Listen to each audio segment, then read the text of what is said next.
So I've got a filter on here. We're capturing from my Ethernet card.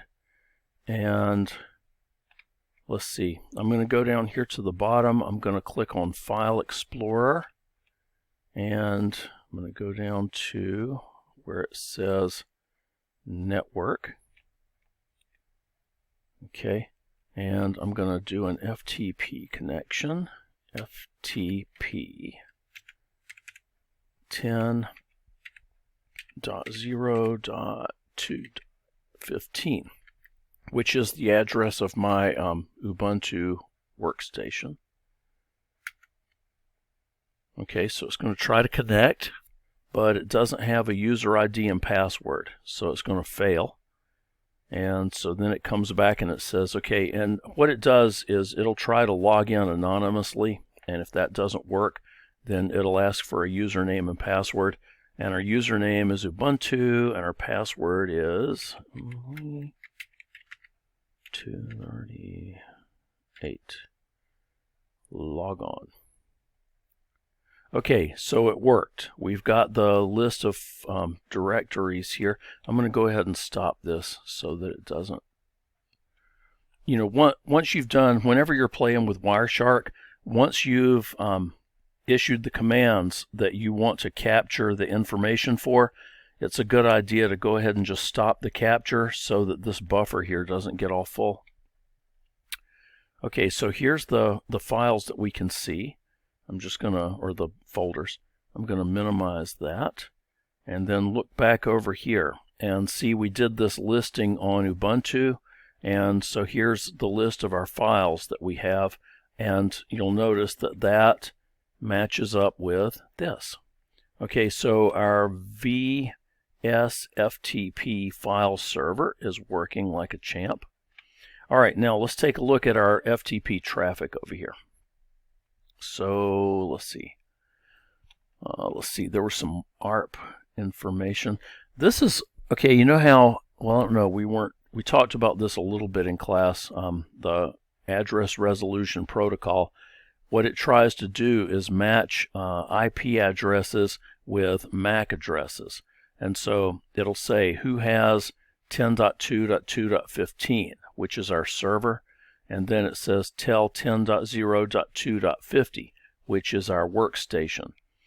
And so then it comes back and it says 10.0.2.15 is at this MAC address.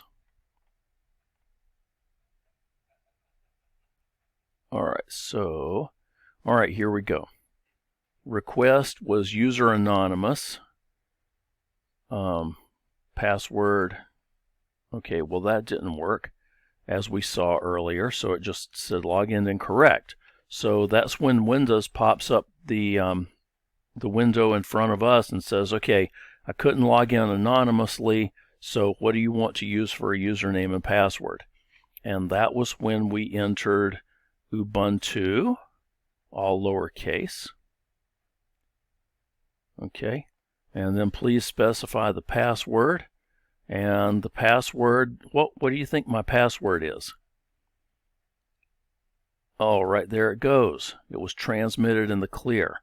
My password is NC, it's North Campus 238. Okay, so now you guys know how to hack into my Ubuntu machine. You can log on with a user ID of Ubuntu and a password of NC Campus 238.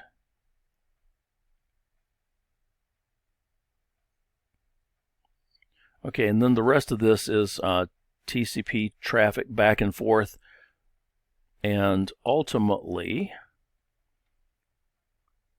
it says, okay, Ubuntu is the directory that we're in, and then the request is for a listing.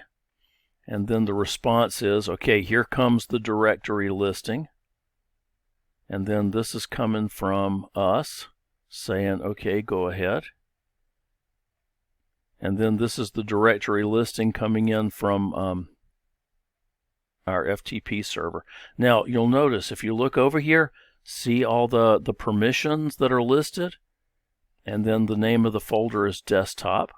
And then we have permissions listed. and then the folder is Documents, Downloads.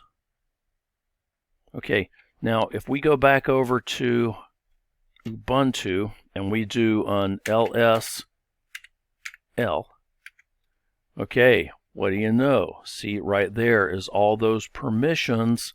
Whenever the FTP server sends this information over to Windows, not only does it tell it which directories and files there are, it also tells it what it has permission to do. So if somebody comes over here and they want to, let's see, right here. All right, let's try deleting the desktop. Are you sure? Yeah.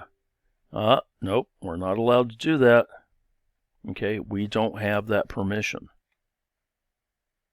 which is a good thing. All right, so basically that was it for right this minute. I think that pretty much takes you through this lab. So, you know, good luck, and hopefully you don't have too much trouble with this.